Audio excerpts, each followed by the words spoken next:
Good morning, or depending on when you're watching this, good afternoon, good evening, or good night. My name is Ross, and as always, told out of Voice Radio. So today, we need to be taking a look at the top 10 reasons that you should be very excited about Pokemon Sword and Shield. Today is the release date of Pokemon Sword and Shield. I, for one, am very excited, and I thought, right, we should enjoy being excited, and we should take a look at why you should buy the game, why you should be excited.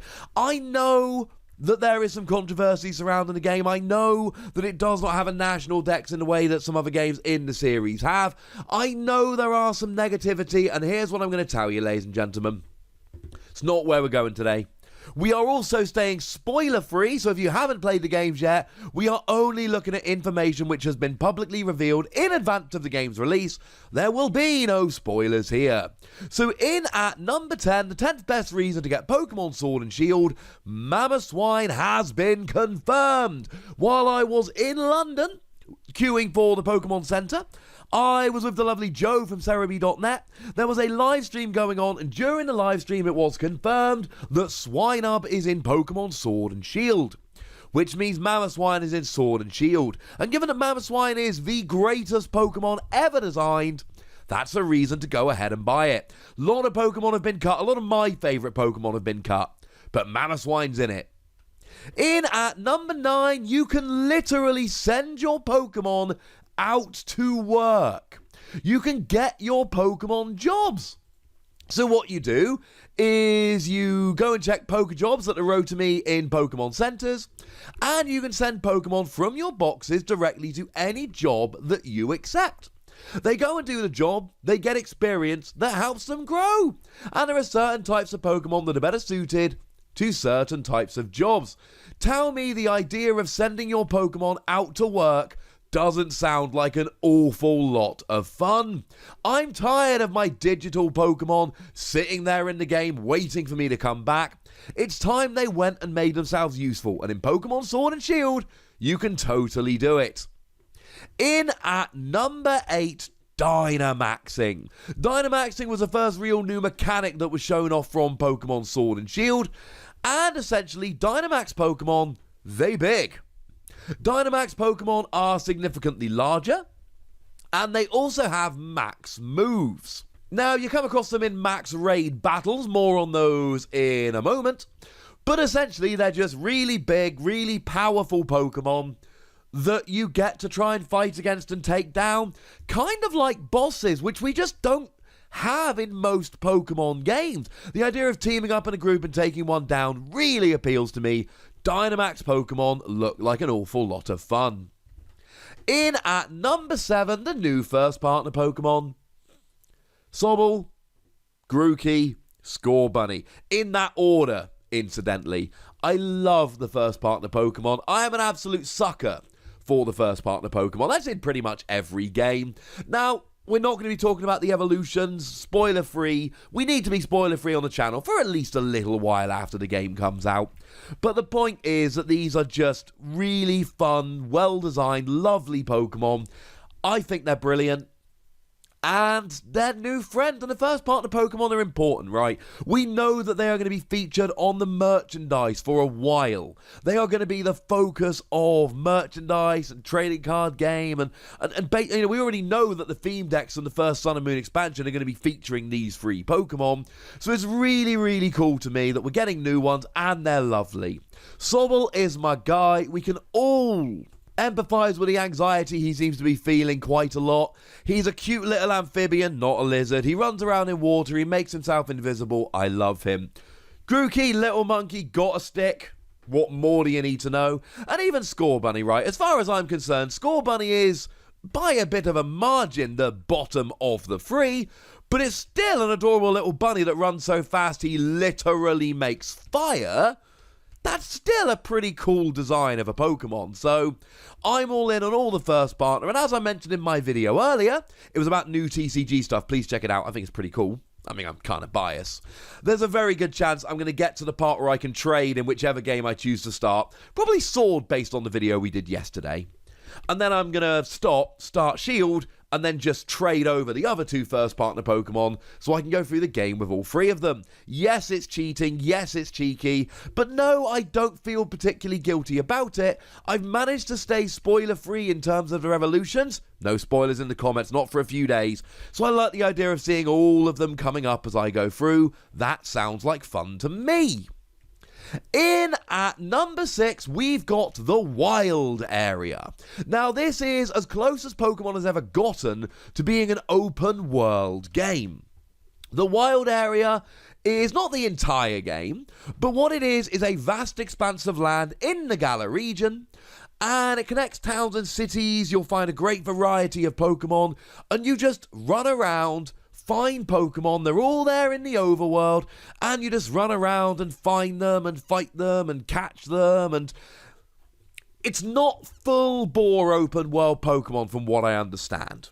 But what it is a large area that you can run around at will, finding Pokemon, battling Pokemon, catching Pokemon. I know I've said that, I'm just excited.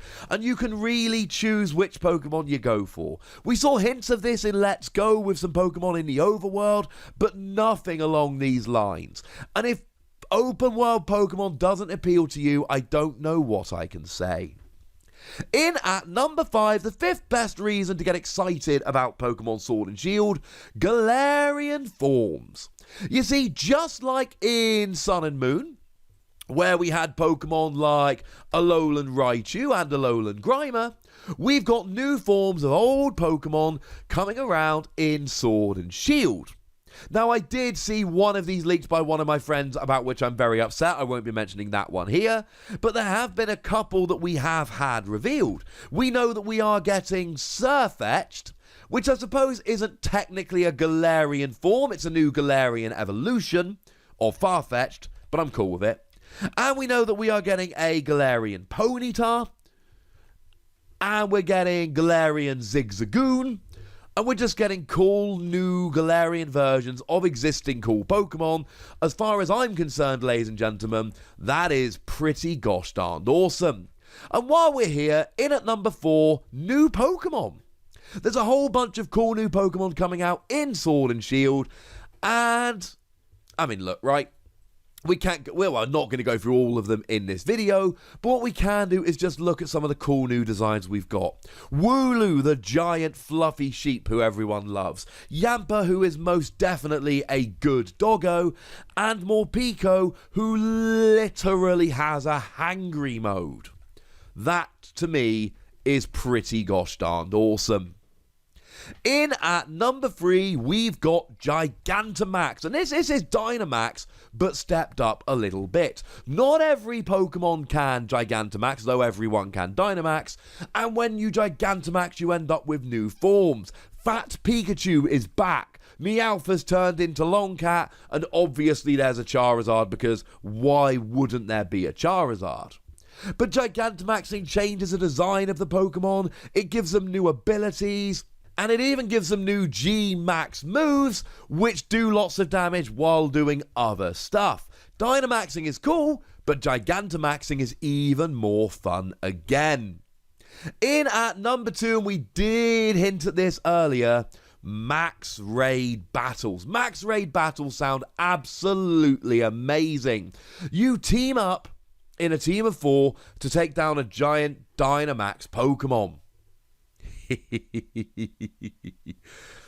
Now, unfortunately, you do need to be in Nintendo Switch Online in order to be able to do this. You do need a subscription. But given how cheap it is and the fact that you can get a family pack, I mean, I think I give my brother £6 a year to be on his family pack. So it really isn't the most expensive online thing ever. I mean, it literally works out to 50p a month if you can get a team of people rolling here.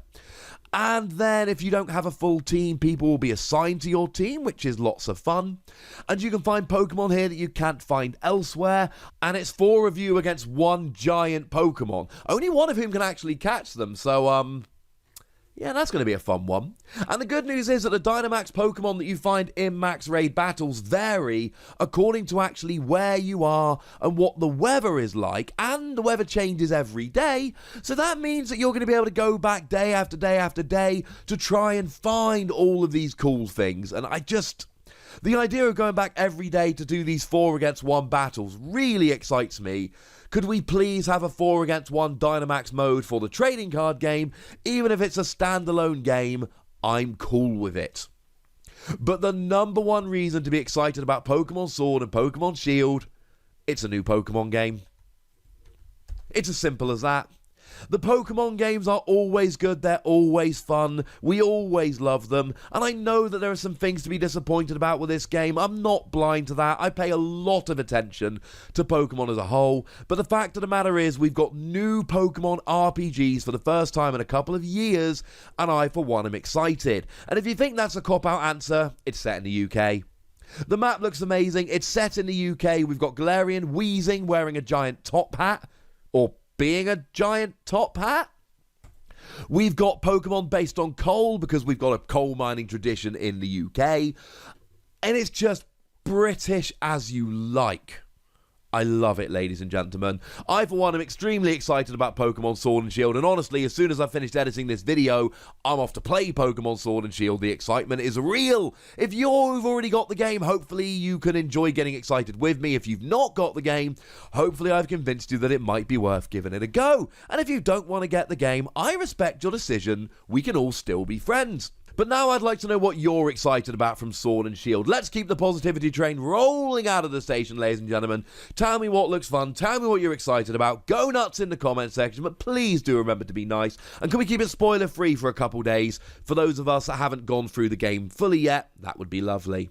And then make sure you like this video, subscribe to this channel, follow me on Twitter at TheWassy, and Twitch for some live action at twitch.tv/PTCGRadio. If you want to support the channel, get some bonus podcasts and all that, head on over to patreon.com/PTCGRadio, where you can do exactly that. And do please go and check out youtube.com/WassyPlays, where we talk about games that don't even have any Pokemon in. But by far the most important thing, as always, look after yourselves till next time, would you? Thank you very much for watching. My name's Ross, and you've been watching PTCG Radio.